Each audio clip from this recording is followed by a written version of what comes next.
all this gender discourse that we have now online obscures the fact that, this is not the first rodeo of this battle. I mean, someone who's, studied feminism quite more attentively than a lot of people online knows that, this has come in waves. There were kind of contractions of social liberalism, and then obviously there was a bit more conservatism. I mean, the 1950s were a sort of backlash against a previous period who that was much more liberal. Obviously there was a lot of consequences in terms of family dissolution, fatherless children.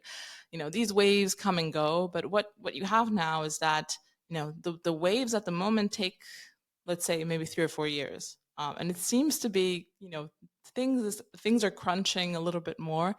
And I think that's an interesting phenomenon, and I think the way the online now is very much indistinguishable, especially for younger people. The people who should be having the children, who should be forming the relationships, who should be interested in the opposite sex, them, indulging in, the psychotic narratives of, 60-year-old divorcees on Twitter or wherever they access this information, or on YouTube, and becoming absurdly risk averse about activities they haven't even gotten to engage in. You don't even try to put your toe in the water because everyone says no, it's actually lava. Don't even think about it. I think that's pretty much the dangerous thing. Like we're inoculating children. I mean, the children have access to this information. They watch this stuff. It's really disconcerting.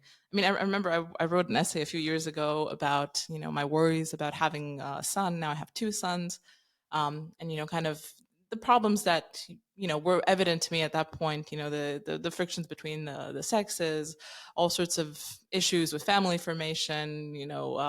DEI and the job, all of the things that were extremely relevant, and I think are continue to be relevant to this day. But if I had to rewrite that essay today, I would probably focus on the fact that I would never let my children, engage with this type of content. It's absolute soul poison. It's not informative. It's not illuminating. It's not putting them on the right path. I don't want them to think about what color their Bugatti is going to be. This is absolutely terrible stuff. And yeah, I mean, I hope it's there is some sort of synthesis that we're going towards, because there are obviously a lot of energies as a backlash now, because this stuff is uncool. The idea that the next right wing coalition is going to be with especially people who believe in so-called elite theory, that the elites are essentially the people who craft the future, is going to be with the mass of men who can't get a date. That's the populist mass of men, multiracial as well, of men who are unloved. I think is a mistake, because this theory, this proposition of so-called pussy communism would work maybe in a different era where wars and hand-to-hand combat was quite prized. But nowadays, I think it's going to be a big flop, and it's already looking like it's going to be one. Sorry, to clarify, what's pussy communism, Alex? I mean, to be honest, a lot of the fights that people have online is that women have extreme standards. I know if people aren't familiar with online discourse, I'm just going to try to summarize, kind of what the main points are. Marriage is not a good deal for men.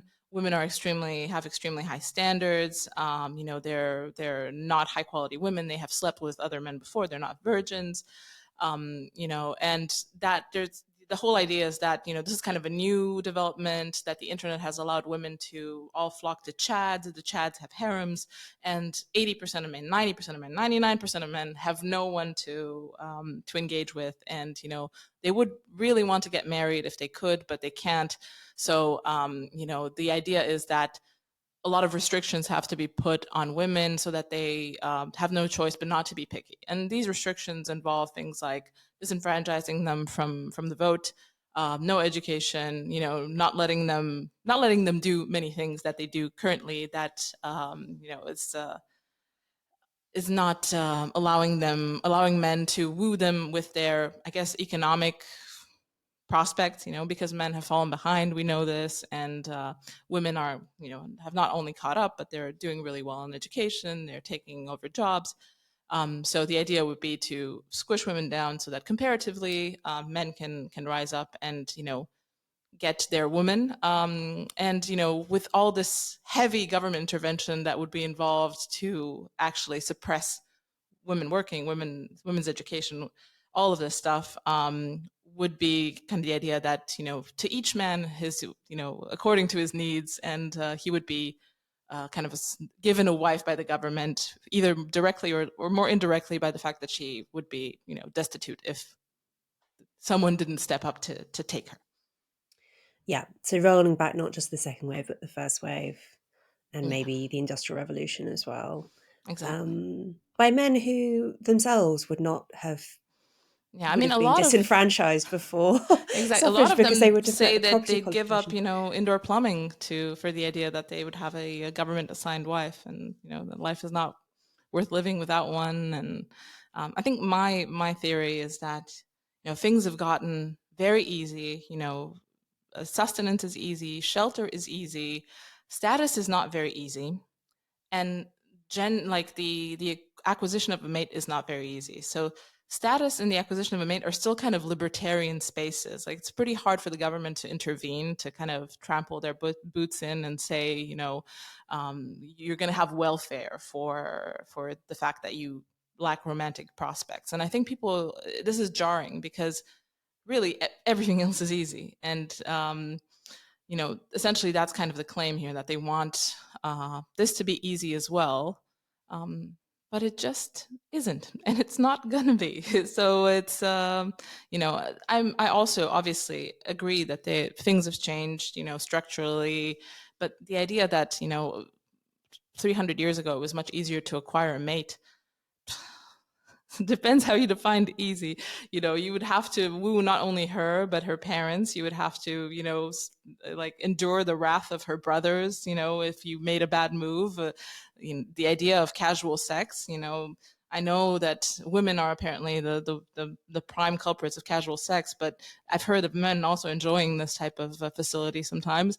That was just, not, maybe it was heard of, but it was, quite heavily punished by direct violence. All of this is, a bit pie in the sky. And I think it kind of revolves back to what Mary Harrington always says, like, everything stay the same except what women do. And,